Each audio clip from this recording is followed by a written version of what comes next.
Nós hoje vamos prosseguir, cristão ateu, crendo em Deus, afirmando crer em Deus, mas vivendo como se Ele não existisse. Temos falado sobre ateísmo prático.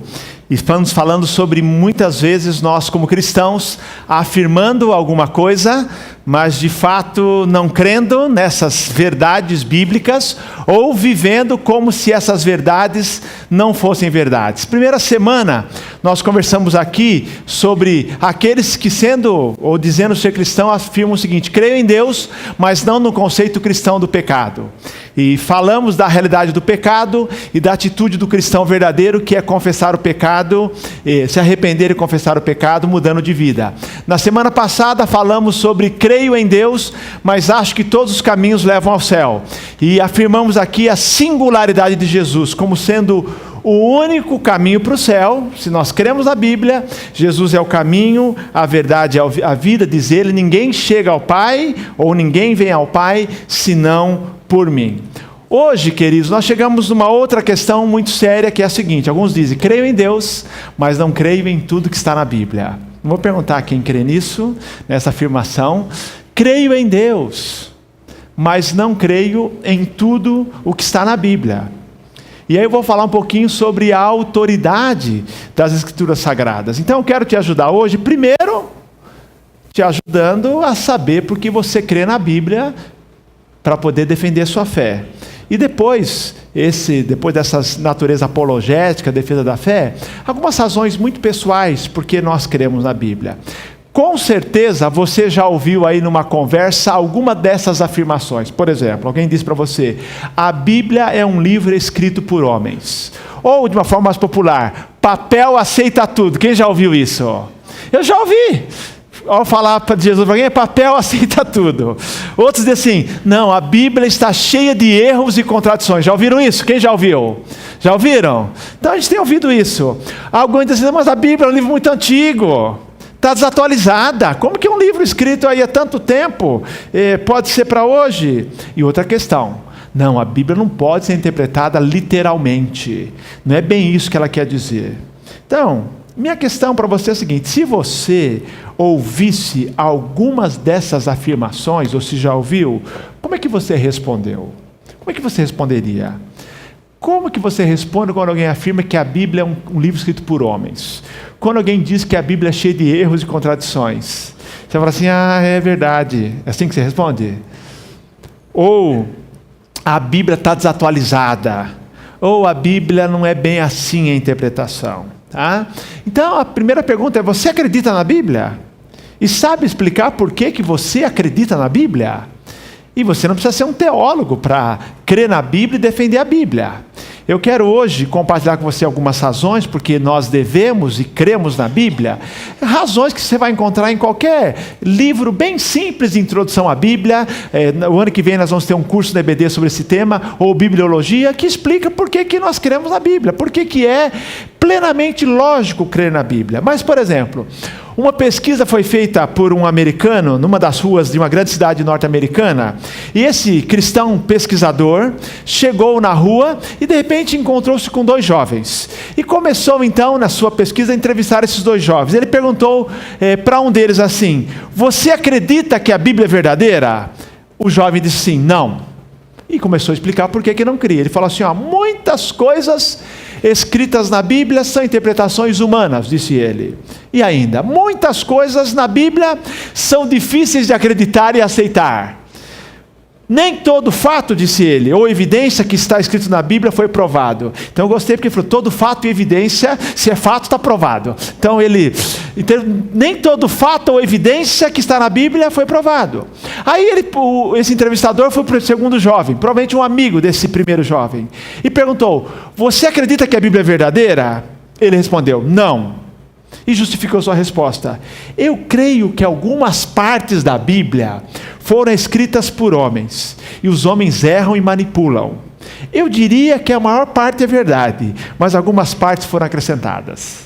Ou seja, aí o entrevistador parou um pouquinho. Então tá bom, agora deixa eu fazer um pequeno teste bíblico com vocês. Não é pegadinha, não quero deixar ninguém envergonhado. E ele é um pesquisador sério, começou a perguntar assim para os dois: qual o primeiro livro da Bíblia? Só um deles acertou. Gênesis, o outro não sabia. Já ouviram falar do dilúvio da arca? Quem construiu? Um deles diz assim, Moisés. Então, para você que está pensando que é Moisés, foi Noé, tá bom? Perguntou assim, quais são as duas principais divisões da Bíblia? Um deles acertou, Novo Testamento e Velho Testamento. Falou assim, olha, o entrevistador falou, os primeiros 4 livros do Novo Testamento são chamados Evangelhos. Qual o personagem principal dos Evangelhos? Eles responderam, Moisés. Mas eles gostam de Moisés, vocês que eram judeus. Entendeu? Ok, moral da história. A maioria que discorda da Bíblia nunca leu a Bíblia. Então, primeira dica para vocês, se alguém falar assim, não crê na Bíblia, fala assim, por favor, me traga semana que vem as partes da Bíblia que você não acredita. Leia de Gênesis a Apocalipse. Qual a parte você não acredita? Eles, em geral, não leram.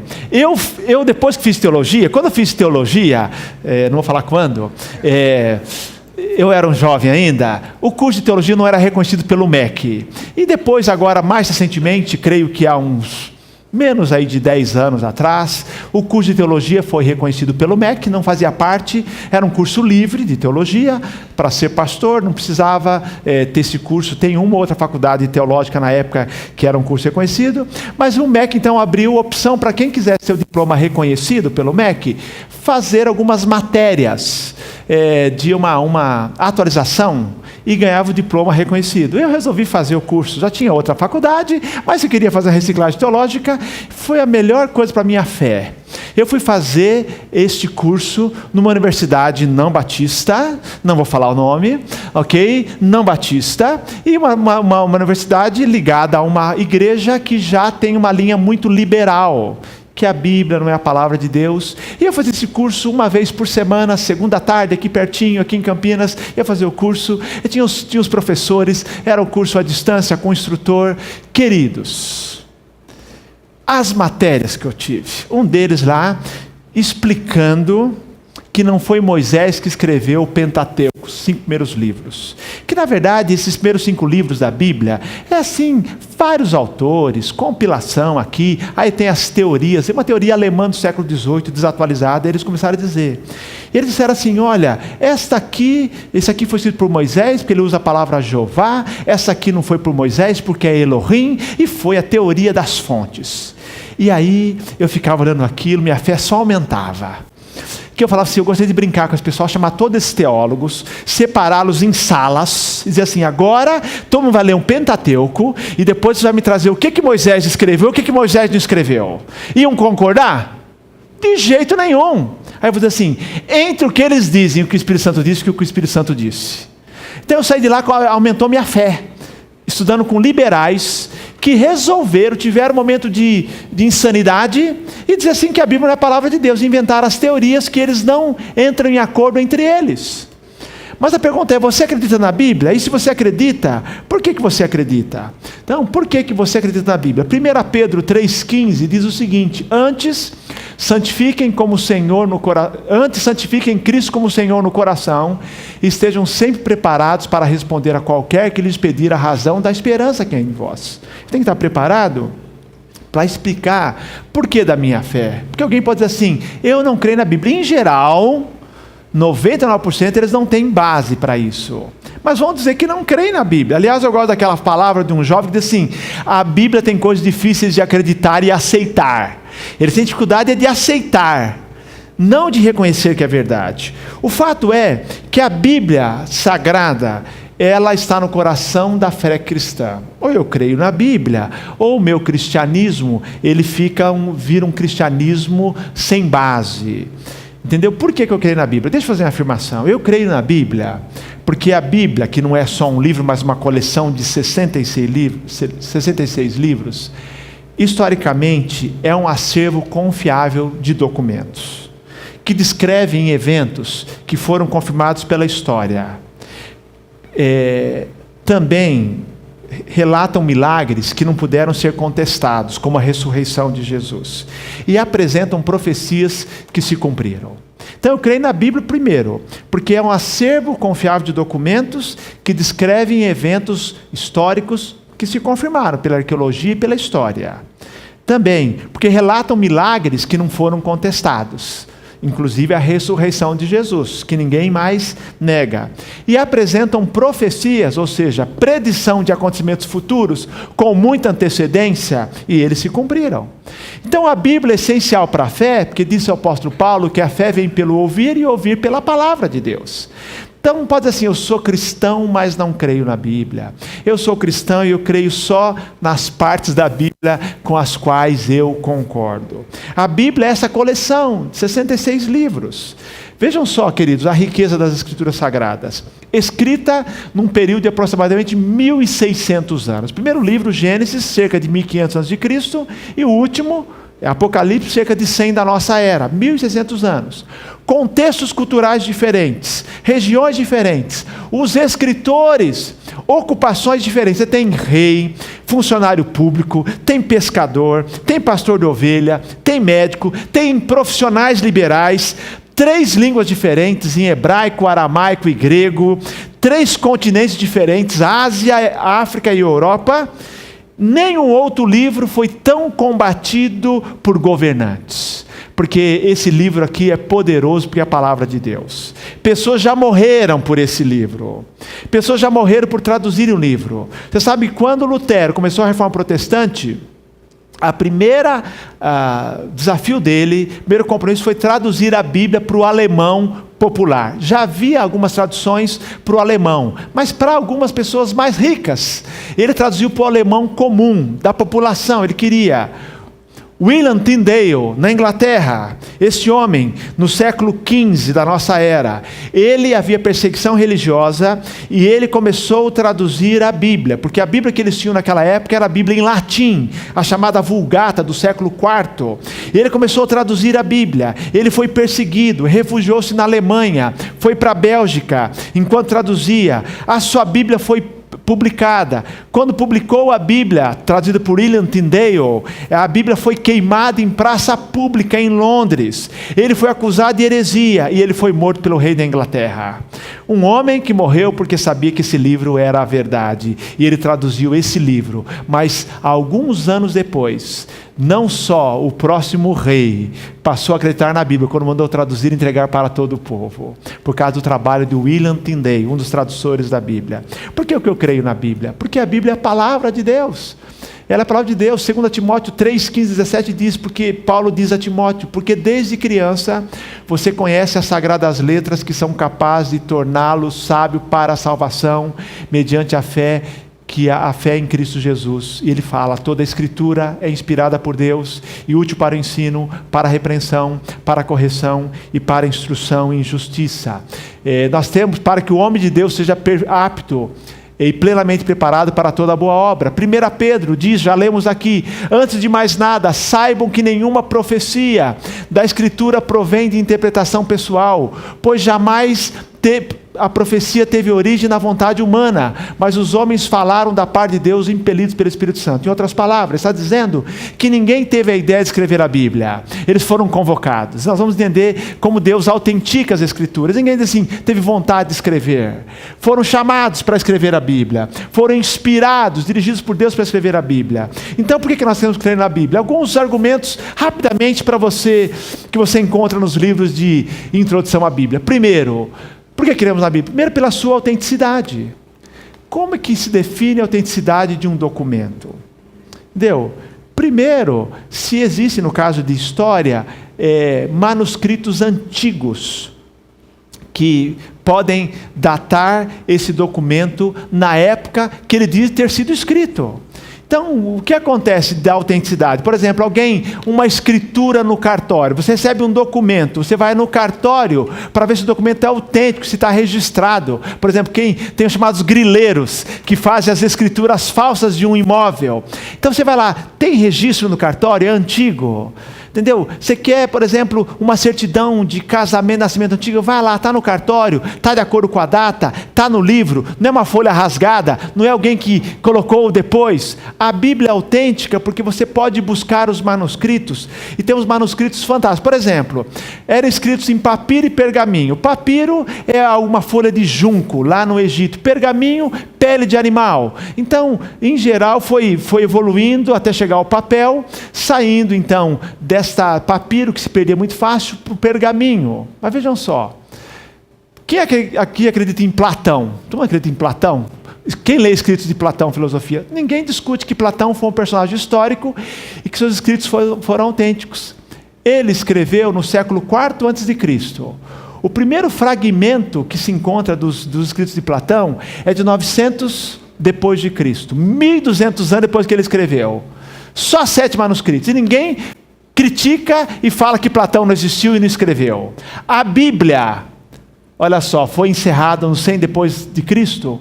O primeiro fragmento de manuscrito é de 125 depois de Cristo. Um intervalo aí de 25 a 50 anos. 24 mil manuscritos. Você crê em Platão? Então pode crer em Jesus. Mas está aí, queridos, e tantos outros. Homero, que escreveu Ilíada, está aí, queridos. A Bíblia é de longe, o Novo Testamento, que tem manuscritos. Você pode voltar na história dizendo assim, tem fragmentos. A maior descoberta foram os manuscritos do Mar Morto, em 1947, numa caverna em Qumran, no Egito, em Israel, na verdade próximo ao Mar Morto, e ali descobriram fragmentos de livros bíblicos e não bíblicos, mas as descobertas dos livros bíblicos que eles encontraram de todos os livros da Bíblia, menos 1 ou 2. Alguns acham que são de 2 livros, porque ainda estão sendo traduzidos, mas mais de 900 manuscritos estão lá, e os arqueólogos disseram assim, que aqueles eram as cópias intactas da antiga Bíblia hebraica, datando o período de 4 a.C. Então, cópias antigas, descobertas, revelou essa autenticidade. Outra questão, historicidade, queridos. Pedro diz, nós não vos ensinamos baseado em fábulas, histórias que inventamos. Lucas, por exemplo, ele diz, que ele se dedicou a elaborar, falando do Evangelho, e depois ele fala isso em Atos, elaborar um relato dos fatos que se cumpriram entre nós, conforme nos foram transmitidos por aqueles que desde o início foram testemunhas oculares e servos da palavra. Ele fez uma pesquisa, conversou com aqueles que tiveram contato com Jesus, pesquisa acurada, historicamente comprovada, está lá. A arqueologia mostra os nomes e lugares citados na Bíblia, são reais. Nomes de reis, datas, lugares, Torre de Babel, Arca de Noé, dilúvio e ressurreição de Cristo, que não pode negar. É história para a gente, queridos. A veracidade. E uma das provas da veracidade que nós mais defendemos é o seguinte, as profecias. Centenas de profecias, mas só uma aqui. Miqueias disse... Onde Jesus nasceu? Belém? Está aqui, ele falou 700 anos antes. Mas tu, Belém Efrata, embora sejas pequena entre os clãs de Judá, de ti virá para mim aquele que será o governante sobre Israel. Suas origens estão no passado distante, em tempos antigos. Falou que Jesus nasceria. E deu mais detalhes, nasceria de uma virgem, lá em Isaías fala, mas aqui está, queridos, Miqueias, 700 anos antes. Fica imaginando, Nostradamus não acertou nunca, entendeu? E Miqueias acertou, veracidade, várias profecias, afirmação antecipada de algo que vai acontecer, queridos. E mais ainda, essa introdução, a coerência da Bíblia. Queridos, pode imaginar, cerca de 40 autores, de regiões diferentes, sem comunicação. Fala assim, vamos confirmar aqui. Não tinha internet, mas também não tinha fake news, não, brincadeira. Então o fato é que estava lá, eles escrevendo, mas como tinha um autor único que era Deus dirigindo, então estavam escrevendo, épocas diferentes, não tiveram contato com o relato do outro, porque não tinham esse acesso. Não tinha um monte de cópia do Antigo Testamento, por exemplo. E aí, queridos, você olha na Bíblia hoje, plena coerência. Só vou dizer a você, essa Bíblia tem tentado ser desacreditada há milhares de anos. Muitas pessoas queriam acabar, e se fosse preciso, teriam acabado, mas não conseguem acabar com ela, porque tem um autor que é o próprio Deus. A coerência, a gente encontra a coerência aí, queridos. Tem que lembrar que não foram, além dos livros da Bíblia, circulavam outros livros religiosos, chamados apócrifos, que eram livros que não eram considerados inspirados por Deus, então inúmeros. E também os livros chamados pseudepigráficos. O que é pseudepigráfico? Pessoas escreviam um livro, e como eles queriam vender bastante, vou usar essa expressão, eles atribuíam ao autor famoso. Então, tipo assim, alguém escrevesse hoje e colocasse lá, vai lá, Augusto Cury, aí vai vender. Ou então ele atribuía um nome, como não podiam comprovar, esse livro ganhava mais respeitabilidade. Um deles é um suposto Evangelho de Tomé. Evangelho de Tomé, discípulo de Jesus, não foi ele que escreveu. Vocês vão ver que não foi ele. 114 ditos atribuídos a Jesus. Frases breves, não há um contexto histórico, são frases soltas e que nós não reconhecemos como inspirados por Deus. Ouça um trecho do que este Evangelho de Tomé diz, para ver se parece com a Bíblia. Olha o que ele escreveu. Jesus disse: atei o fogo ao mundo e observo, esperando até que tudo se queime. Jesus disse: os céus passarão e o que está acima dos céus também passará. Os mortos não estavam vivos e os vivos não morrerão. Nos dias em que você comeu o que estava morto, você estava vivo. O que você vai fazer quando entrar na luz? No dia em que você era um, se tornou dois. Mas quando você se tornar dois, o que você vai fazer? Essa foi a minha cara quando eu li.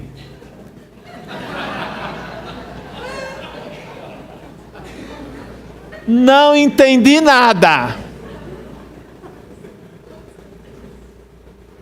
Dá para estar na Bíblia? Você encontra alguma coisa desse tipo na Bíblia? Você não encontra isso na Bíblia, queridos.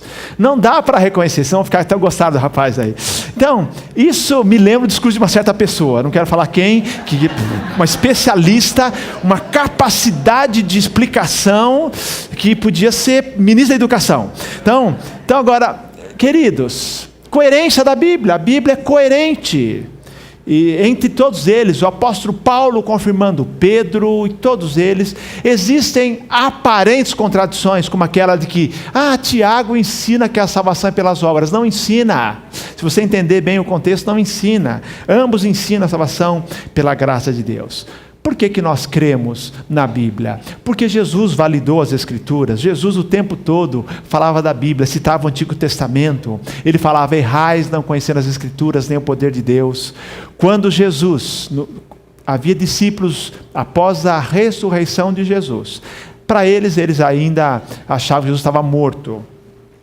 Indo para Emaús, diz a Bíblia que esses discípulos, desanimados com o que havia acontecido ali em Jerusalém, a morte de Jesus, iam tristes em direção a Emaús, provavelmente para retomar as suas vidas. Um estranho, que é Jesus, eles não reconhecem, chega-se ao lado deles, começa a entrar no assunto, perguntar: o que vocês estão falando? E eles estranham: você é o único forasteiro, visitante de Jerusalém, que não sabe o que aconteceu? Todo mundo sabe.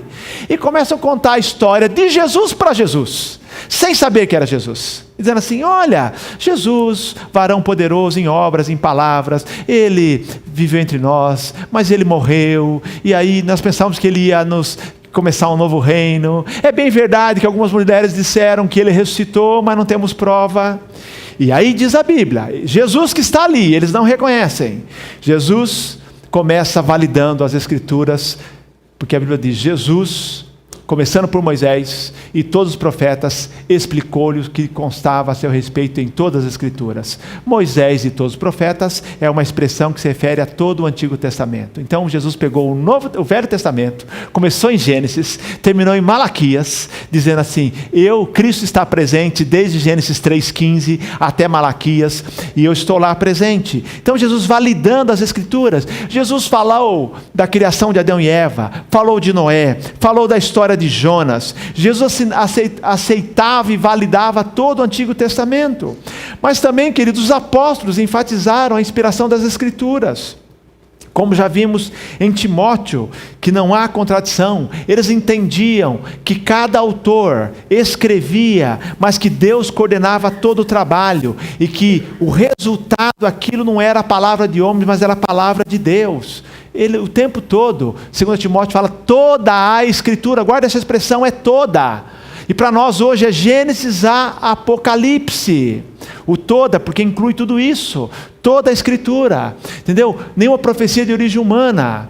Mas nós queremos também, queridos, nas Escrituras, porque vida tem sido transformadas.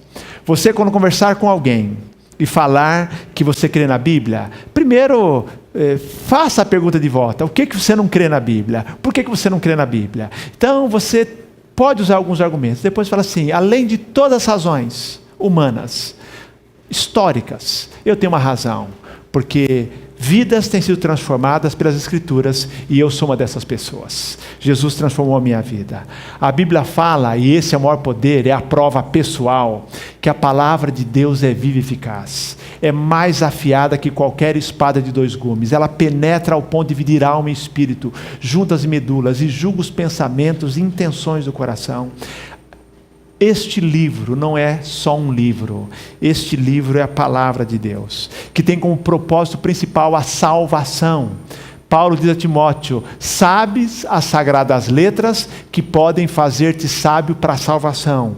Mas a salvação aqui é algo amplo, é a salvação do inferno para a vida eterna, mas a salvação tem 3 tempos, é a santificação também aqui na terra e a glorificação, é a transformação. O Evangelho é o poder de Deus para a salvação, para a transformação de todo aquele que crê, queridos.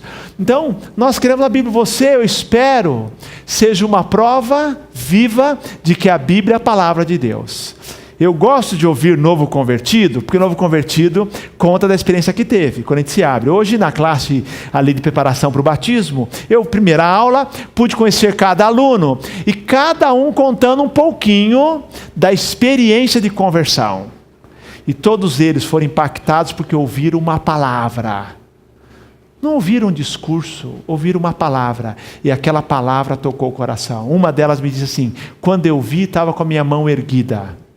Quando eu vi, eu estava puxando minha mãe lá para frente, para ir comigo. Porque é a Bíblia que é poderosa, é a transformação. E há outras histórias, eu quero contar 2 para vocês. Vejam só, um médico chamado Greg Lehman, ele se dizia um ateu convicto. Ele, um médico bem-sucedido, vivia muito bem, uma linda casa, viagem pelo mundo, mas ele dizia assim: eu era um cara raivoso, eu vivia de mal com a vida, eu não vivia bem com a minha família, embora eu tivesse tudo, eu era de mal com a vida, e eu não gostava dos meus vizinhos crentes, aqueles vizinhos me incomodavam, eles criam na Bíblia, e eu fiquei com raiva deles. Eu resolvi então, eu, um ateu convicto, eu decidi então ler a Bíblia, para confrontar meus vizinhos, e aí eu me converti. Por isso, se alguém disser que não crê na Bíblia, peça para ler a Bíblia, por favor. Peça para ler com você toda semana. Vamos lá, qual parte você não acredita? E ele foi ler a Bíblia e ele se converteu. Um outro mais conhecido, porque tem um filme em cartaz, Em Defesa da Fé, o Lee Strobel. Lee Strobel, ele era um jornalista do Chicago Tribune, um jornal lá em Chicago. E ele então vivia muito bem também, casado, e aí a sua esposa se converteu, levada a Cristo por uma vizinha também. Vizinha crente é um problema, entendeu? E ele ficou irado, porque agora ele falou assim, não vai dar, eu não vou aguentar ficar casada com uma crente. E ele chegou ao ponto de quase se divorciar. Ele propôs o divórcio para ela, porque ele imaginava que ela ia se tornar uma crente daquele tipo que vocês conhecem. Falou assim: eu não vou conviver com ela. E esse Lee Strobel reprovou a conversão da sua esposa, pensou em se divorciar, mas o testemunho da sua esposa, transformada pelas Escrituras Sagradas, o deixou cada vez mais curioso e intrigado sobre Jesus. O que ele fez? Bom jornalista, investigativo, durante 2 anos resolveu pesquisar a Bíblia, usando suas habilidades de investigação jornalística, que ele desenvolveu como repórter. E mais ainda, ele consultou, entrevistou 12 líderes, 12 teólogos, líderes que estudavam a Bíblia, especialistas, e aí o que acontece é que ao final disso também, ele descobriu, ele baseou primeiro na ressurreição, ele sabia que a ressurreição era a base da fé. Ele falou, se eu conseguir provar que Cristo não ressuscitou, eu consigo acabar com a fé. E ele gastou bastante tempo, e ele viu assim, olha, a ressurreição aconteceu, e por isso é que explica a mudança de vida daqueles primeiros discípulos. E ele também se converteu. Ele passou para o nosso lado. Ele é um defensor da fé. Já trabalhou na Califórnia com Rick Warren lá na igreja, em outras igrejas. E hoje ele escreveu livros sobre esse assunto em defesa da fé. Vale a pena ler. Ele é um apologista. E ele agora tem um filme em defesa da fé, em que ele conta a sua trajetória de alguém que foi ler a Bíblia não para se converter. Mas vou dizer o seguinte, ler a Bíblia é perigoso. Porque quem lê vai se converter. Porque a Bíblia é um livro poderoso. E eu digo a você, a Bíblia, queridos, é um livro para hoje. Livro para hoje. Então nós colocamos as razões históricas, mas eu quero me concentrar em especial nessa transformação que Deus faz em nossa vida e tem feito em nossa vida. A Bíblia diz, Jesus fala que nem só de pão viverá o homem, mas de toda a palavra que procede da boca de Deus. E a palavra que procede da boca de Deus está aqui. Toda a palavra, nós precisamos dela, como precisamos do alimento para a nossa vida. E Paulo discorre acerca da natureza desta palavra, quando ele escreve lá em Romanos capítulo 15, verso 4. Pois tudo que foi escrito no passado, foi escrito para nos ensinar, de forma que por meio da perseverança e do bom ânimo, procedentes das Escrituras, mantenhamos a nossa esperança. O apóstolo Paulo está dizendo para nós, queridos, que a Bíblia é um livro divino. Ele fala, comparem essa expressão que ele usa, tudo que foi escrito. É a mesma expressão que Paulo usa ali, né? Toda a Escritura. Ele está dizendo assim, olha, tudo que foi escrito, toda a Escritura foi escrita e ela é divina, ela é inspirada por Deus. Os autores foram porta-vozes de Deus e aquilo que eles escreveram dirigidos pelo Senhor. Então, quando a gente olha para a Bíblia, nós não encontramos opiniões, nós não encontramos suposições, nós não encontramos conjecturas, nós não encontramos sugestões, nós não encontramos meros conselhos, mas nós encontramos a verdade que não muda de um Deus que não muda. Que bênção, que segurança nós temos em ler a Bíblia e não ficar com aquele grupo de teólogos lá que eu fui estudar, que achava que tinha que ficar descobrindo o que era, o que não era. Porque tudo é. Porque Deus, o Deus que não muda, está sobre isso. O mesmo Deus que dirigiu os homens para escreverem, foi o mesmo Deus que coordenou para que a Bíblia fosse preservada. Chegou até nós. Não foram os homens que decidiram que livros entrariam nas Escrituras. O processo do cânon das Escrituras, de como chegou, foi dirigido pelo próprio Deus. Eu, quando leio Gênesis, todo mundo lê Gênesis, está muito claro que é o começo. Quando você lê Apocalipse, alguém tem dúvida que é ponto final? Que é para fechar a conta e passar a régua?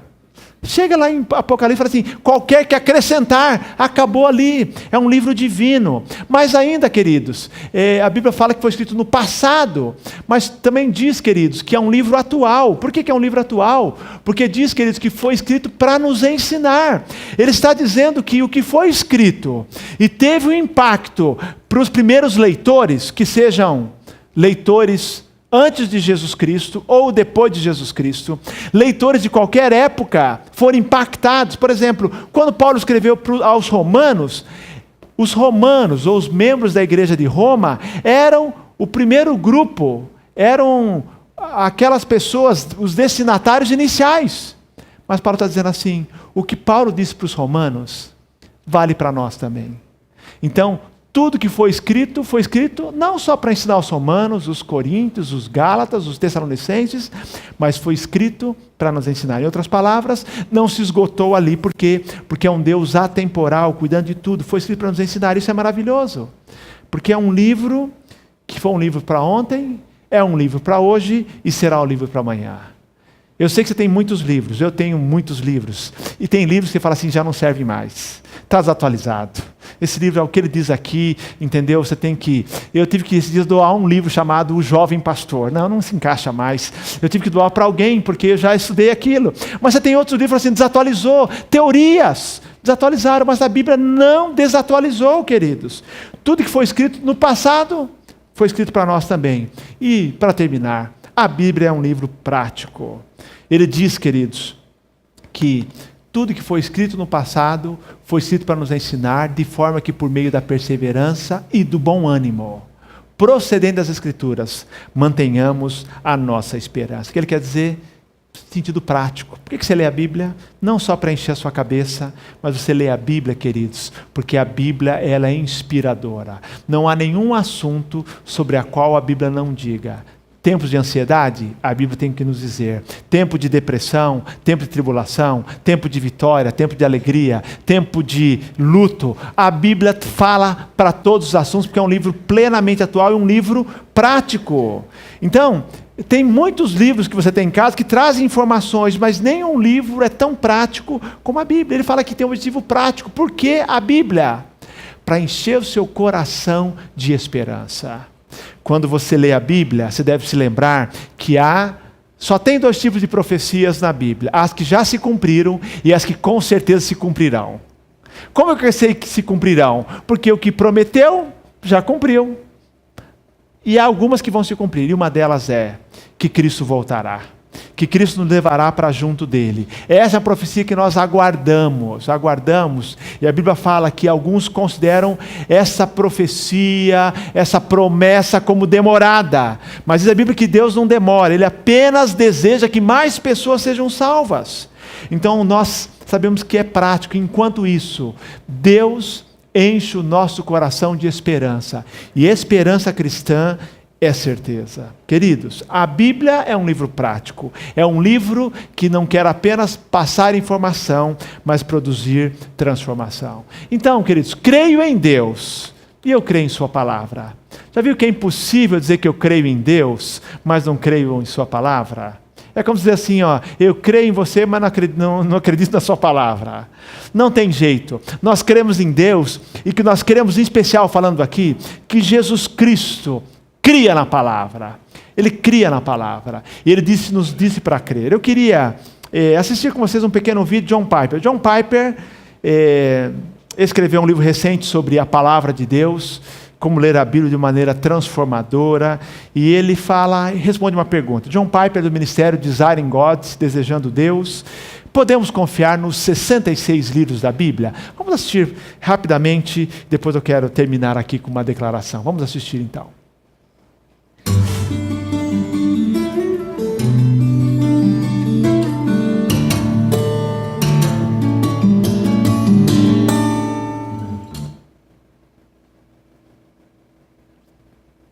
Yes, we can trust the 66 books of the Bible. We can stake our lives on these books. And the way we come to this conviction, most essentially, is by meeting Jesus Christ in the pages of this book. He stands forth from the pages in the story that has been written in a way that is self-authenticating and compelling. You meet him, he befriends you, he reduces you to a humble brokenness, he reveals himself sufficient for you in his cross, he becomes beautiful and glorious in his living and dying and rising, such that you cannot not see the magnificence of the glory and the beauty of Jesus Christ. So there's a spiritual thing that happens here. There's an objective reality that happens there. And when that objective reality and this spiritual transformation meet, light happens and you know that this is true. Now there are a lot of other objective historical bases and grounds, but when it comes down to an individual coming to deep conviction by which he can die, it happens at that level of seeing in and through the words in the story to the person of Jesus Christ himself, who then vindicates his word in its entirety. Nós podemos crer na Bíblia, mas eu quero dizer a você que se nós cremos na Bíblia, nós temos que ler a Bíblia em quantidade e qualidade. Nem só de pão viverá o homem, porque nós podemos estar dizendo assim, eu creio na Bíblia, mas não lemos a Bíblia. Cada momento que você lê a Bíblia, você é impactado e você é transformado. Eu vou dizer a você, minha experiência particular. Deus tem falado comigo por meio da Bíblia. Aliás, Deus fala comigo todos os dias. E ele fala, e às vezes eu leio só um versículo, tem que parar, porque o versículo já é o bastante para falar o meu coração. Às vezes lendo um livro de um bom autor, quando ele cita as escrituras, aquelas escrituras me saltam aos olhos, porque Deus está falando comigo. Então ele fala com você. A Bíblia tem um poder, você sabe disso. Você já passou pela experiência de ler a Bíblia e ter que parar porque está chorando, né, gente? Passou por isso já? Começa a ler as escrituras, porque é palavra de Deus, não é mais um livro, é o livro. Então, é o livro atual, é o livro divino, é o livro prático, é o livro que produz transformação, porque não é um livro, é a própria palavra de Deus. A palavra de Deus é indispensável. Hoje temos a Bíblia em várias traduções, em vários modelos e em vários formatos. Se eu vou dizer a você, tire proveito da Bíblia em todos os formatos. Então, leia a Bíblia no seu iPhone, leia a Bíblia com Bíblias de estudo, leia a Bíblia pura e simplesmente, leia a Bíblia por meio de devocionais que citam versículos bíblicos, mas leia a Bíblia. Nós precisamos dessa palavra em quantidade e qualidade. E volto a dizer a você, se alguém diz que não quer a Bíblia, convide-o para ler a Bíblia, porque essa Bíblia tem poder de transformar vidas. Por isso, a nossa declaração de fé como batistas, nossa declaração de fé, nós afirmamos o seguinte, aqui eu quero terminar. Nós declaramos sobre a Bíblia o seguinte: a Bíblia é a palavra de Deus em linguagem humana. É o registro da revelação que Deus fez de si mesmo aos homens. Sendo Deus seu verdadeiro autor, foi escrita por homens inspirados e dirigidos pelo Espírito Santo. Seu conteúdo é a verdade, sem mescla de erro, e por isso é um perfeito tesouro de instrução divina. Amém? Creio em Deus e eu creio na Bíblia, porque também é a palavra de Deus.